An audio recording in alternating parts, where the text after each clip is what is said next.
Restless effing leg. Oh my god, this is my nemesis for years.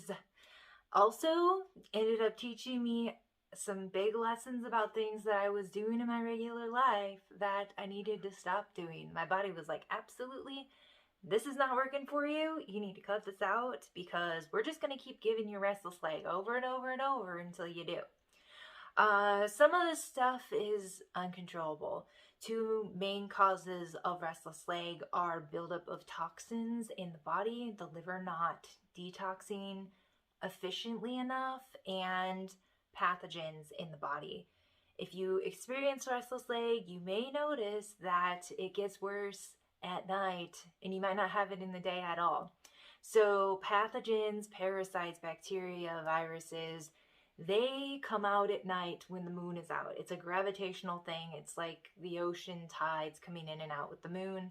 Our bodies are full of water, and pathogens have water in them, and they are more active at night. Therefore, we have symptoms at night of chronic illness or anything that you experience in general can be worse at night.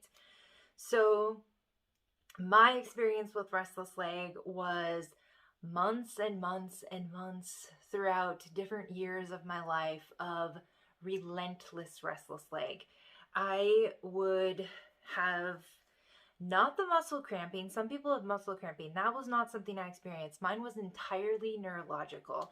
It was pain mostly in my lower legs, sometimes throughout the whole leg, and oddly, in 2020, it was in my feet mainly and my like ankles, which was totally new. So things were like almost moving like down and out for me. So I would have worsening symptoms when I was on treatment, when I was eating sugar or carbs or drinking alcohol or having or being exposed to certain stimulants. Like I've never smoked tobacco, but being around somebody smoking, which I avoided for the most part, but if I was, could cause that as well. Coffee, caffeine, those are all big triggers for restless leg. They activate your nervous system, and your nervous system is what's creating the pain, and they cause inflammation throughout the body and through the nervous system. That's sugar, caffeine, stimulants of any kind, and carbs have sugar in it, so that would be why that happens, and alcohol is sugar in it. So for me, this is what it would look like for me to have restless leg.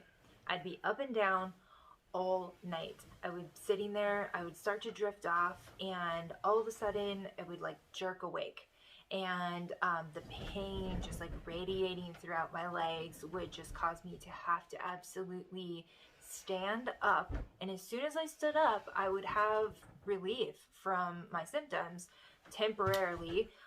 In the parts when it was at its worst, I would not have relief. It would be slightly better standing up, but it was horrible.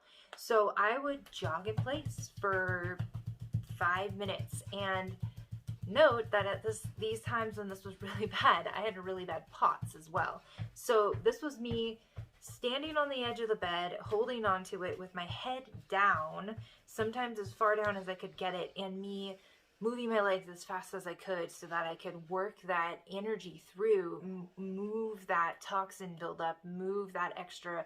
In Chinese and Ayurvedic medicine, it's wind energy, moving that through the body. The wind energy is what moves the signals through our nervous system. It's literally the movement. So it's a buildup of that wind energy that's not able to be released, which is why when you move and you use that wind energy up, it starts to feel better, at least temporarily. So sometimes getting up just to pee would be enough to relieve the symptoms if it was mild, and I could go back to bed. Sometimes it would be all night long. I just thought of two more things that helped.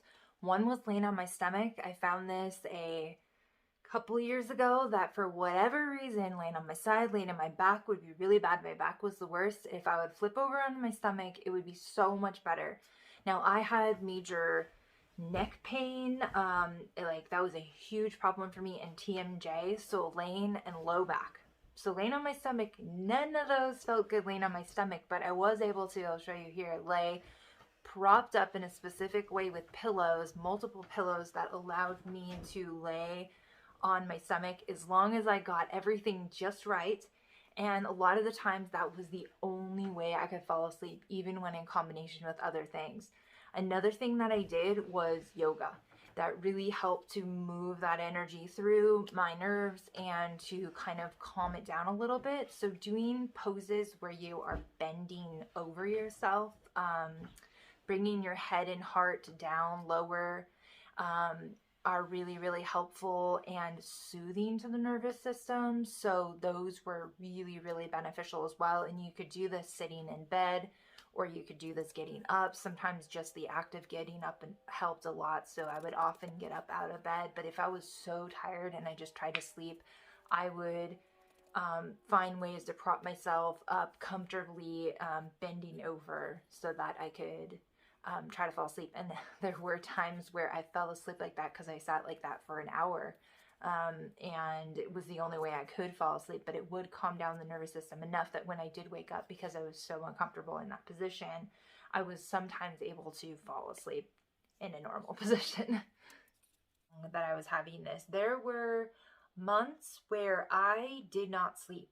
2020, even though I had huge improvements in my overall health, for whatever reason, I did not sleep in 2020. I was sleeping for the first half of 2020. I was sleeping 2 to 3 hours a night, and those weren't even solid 2 to 3 hours, largely because my restless leg was so bad. So I would get up and I would jog in place. I would move around. I would use mindfulness, which did help. Just like focusing on a part of the body that didn't hurt, and like blanking my mind out, focusing on breath, doing some breath work techniques can start to reset the system. But before I knew how to do the breath work, I was just working on mindset and like meditating my way out of it as much as possible, which is taking a lot of effort. And when you're tired in the middle of the night, it is not always the most effective thing. I also did not just have restless leg in my legs. There were years where I had it throughout my entire body, and this was not just at night. I would have this throughout the day. Clothes hurt to have on and would really bother me. Somebody touching me could be excruciating. I literally told people, do not touch me. It was so painful. And it would just radiate through everywhere. Sometimes it was just in my arms. It would be in random places, and every once in a while I would have it in my face and head. Typically it was my arms and my legs though. And so one thing that I was doing for quite a few years to help with this is the same thing that I was doing to help with my POTS symptoms. I was taking diazepam, which is a generic version of Valium, for many off-label things, including POTS and restless leg. So I would take it for, basically what it does is it depresses your nervous system, so it slows it down. It slows down that wind energy of that, it just can't release that. And it allows your nervous system to relax. Now, I do not recommend this being the only way to live. This was not something that I wanted to do long term. It was literally a survival mechanism for me to take this and to even get a few hours of sleep at night. Diazepam was something that worked really well for me and my genetics, and doing genetic testing through Genomine, I found that diazepam worked entirely differently than any other kind of Valium, and nothing else would work. Even some other brands of diazepam, I had to make sure that the doctor said it had to be from a specific manufacturer or it wouldn't work. So this would allow me to relax enough that I could get a few hours of sleep, that I could survive during the day. It was really bad through some treatments and just through some phases of what I was going through. When I learned to cut out the sugar and the carbs, it got much better. And when I learned to detox, that was around the same time that I really started detoxing religiously, doing coffee enemas and detox fasts, and being extremely strict with my diet and knowing that that's just what I had to do at the time. Otherwise, I would experience restless leg and other things fun like that. So this was exhausting and extremely painful. It also made it so that when I was at the time, I had a boyfriend that we were living together, and we couldn't sleep in the same bed for a few months. It was me just moving constantly up and down.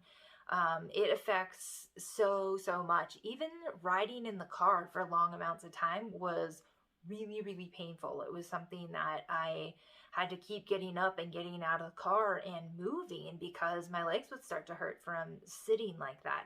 Putting my legs up against a wall would help sometimes. And I found a few different herbs that helped. So I had chicory root, which I think mainly just helped to calm the system and help you sleep. The chicory root is really good for sleep, so I would take tinctures for that. And passion flower was helpful. I think it's shank pushpi is the Ayurvedic herb that I was taking, which is specific for Vata Pitta types, if you're familiar with that. So I don't know if that, look into that if you're going to take any of this stuff, and make sure that it's going to be something that's right for you. Those helped me. There really wasn't much that did help. If I was very toxic, doing detox, because of the liver thing, causing what can cause restless leg if you're really toxic, taking lemon water, doing detox baths. I really prefer to do hyperthermia baths, really hot, and doing coffee enemas would relieve that. So if I would get up in the middle, if I wasn't sleeping for hours in the middle of the night, I would get up and do a coffee enema in the middle of the night. And sometimes being up and moving around for a while, and on top of doing the enema to release a bunch of the toxins from my liver and my blood, allowed me to be able to fall back asleep and sleep for a while. It morphed and changed through the years, and was mentally it made me feel like I was going crazy sometimes, because you have something that Western medicine is not even that familiar with. They can't explain to you why this is happening. And when I was just looking at Western medicine, this was another thing that was extremely infuriating, and something that some doctors might tell you is all in your head. Because they just don't have a pharmaceutical to give you to treat it. And if they don't have a pharmaceutical to give you to treat it, then they basically just tell you it doesn't exist. So, yeah, that's where I was with all of that. Let me know if you have had restless leg stuff going on, and what you have done to treat it. It might help somebody else. And if you have a suggestion for a video or anything, asking me if I had something that I had go on that you might want to hear me talk about, chances are I have probably had it happen to some degree, at least in some form. Yeah, just let me know down below. All right, well, I will see you in the next video. Bye, guys.